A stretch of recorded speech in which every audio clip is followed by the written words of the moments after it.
Good morning, Ignacio. Can you tell us who are you, a little bit about yourself? My name is Andrew Pinsent. I was formerly a particle physicist. My name is Andrew Pinsent. I was formerly a particle physicist at the CERN laboratory in Switzerland. Today I'm a Catholic priest, and I'm also research director of the Ian Ramsay Centre for Science and Religion at the University of Oxford.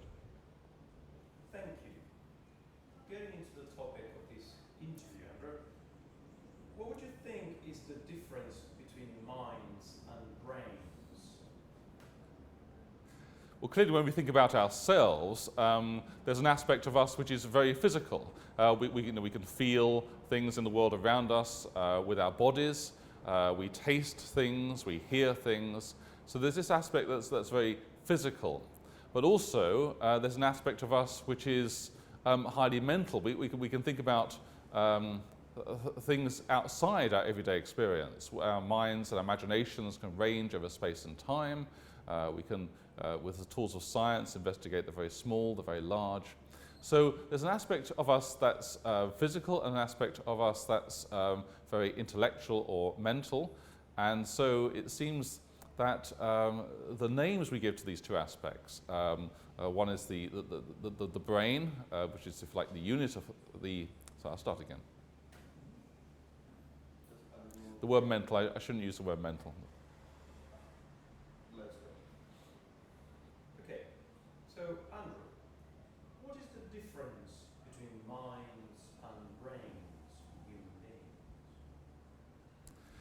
Well, we human beings, we clearly have a physical aspect of our existence. We're physical beings in the world, and it's clearly an intellectual aspect of our existence.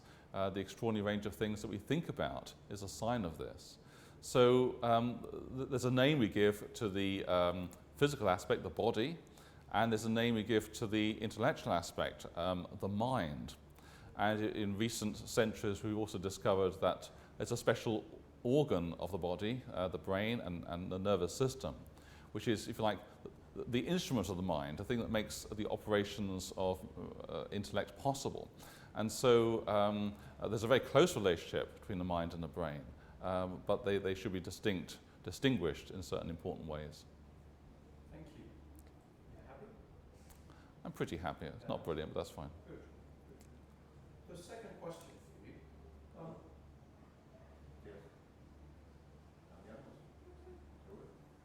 Good. So, from a more theological perspective today, would you think that the term soul is a useful concept? And if so, how? The term soul goes back, in fact, to the ancient Greeks, long before Christianity, and they observed that there's a huge difference between a living thing and a dead thing with all the same matter. So they gave a name to the animating principle, the thing that gave us life to these. I'll start again. The term soul is, in fact, The term soul is, in fact, an idea that comes from the ancient Greeks, long before Christianity, who observed that there is a kind of organizing principle of living things. All the matter works towards the flourishing of living things. And so from that emerged the idea of a soul, distinct from all the individual matter of a being, or all the matter even put together. So the idea of the soul is important. We see it in the living world. But since the time of the Greeks, we've given, if you like, human beings, in the case of human beings,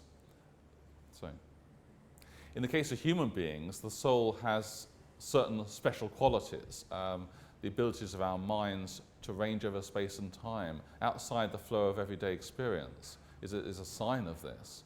And so, in more recent centuries, the soul has become a more theological concept.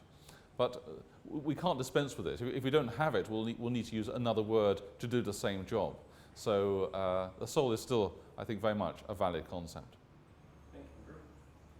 So would you say that the soul and the body are two different things?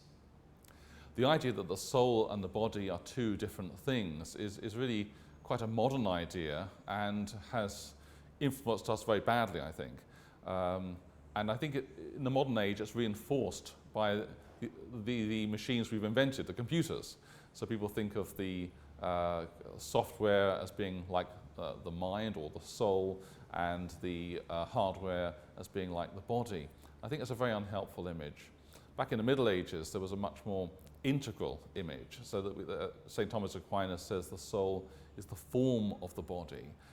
It's a much more holistic understanding. And I think the modern work in neuroscience and psychology is bringing us back to that understanding. I think the computer metaphor is very limited, and we're much more aware these days of ourselves with all our senses as integrated wholes. Thank you. Going a step further into theological ground, what would you say the word person's important today? The word person, in fact, comes from theology, and theology and person developed together. And the reason why they developed together is that in the early church, when theologians were trying to understand Christian revelation, the ideas that came to them from the ancient Greeks were not enough. So the Greeks gave them the idea of substance, of the unity of living things, but they discovered that they couldn't express the Trinity or the Incarnation with these tools alone. And gradually what emerges is the idea of the person, of an I in relationship to you, of the Son in relationship to the Father and the Son in relation to the Spirit.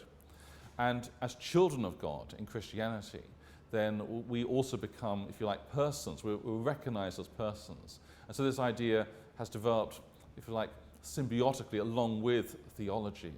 But it's also incredibly important because if we are persons and we're made in the image and unto the likeness of God, then we have a certain dignity, a certain sanctity. And that's affected our laws, our attitudes to one another, hopefully in many fruitful ways. There is much talk today about consciousness. What would you say consciousness is? And do you think it is a useful concept?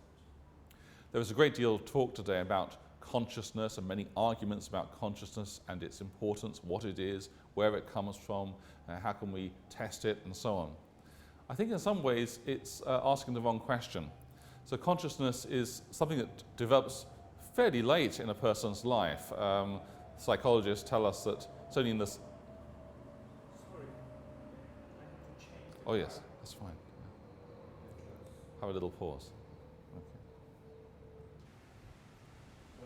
There's a bit of noise outside just now, I think that's it.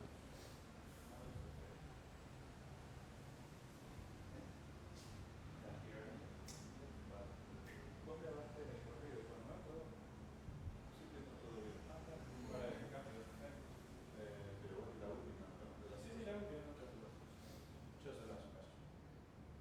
So Andrew, there is much talk today about consciousness. Can you tell us what consciousness is and whether it is a useful concept for philosophy and theology today? Well, consciousness is clearly a useful concept in certain ways.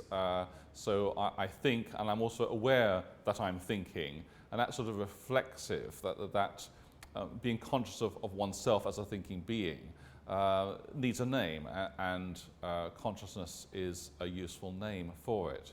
At the same time, when people make consciousness the important measure of what it is to be a human being, I think that's asking the wrong question, setting the wrong standard. Because consciousness is quite a late development in a person's life. Often it's only after the age of 1, sometime in the second year, that psychologists tell us that a human baby is conscious of himself or herself as a thinking being. But there's an earlier stage beyond that, and that's the stage of attention. So right from birth, almost, a baby attends to the face of his or her parents and begins to establish an interpersonal relationship. So I think attention, particularly attention to persons as I to thou, that's a much earlier and in many respects more fruitful concept than the later development of consciousness. Thank you. Is that okay?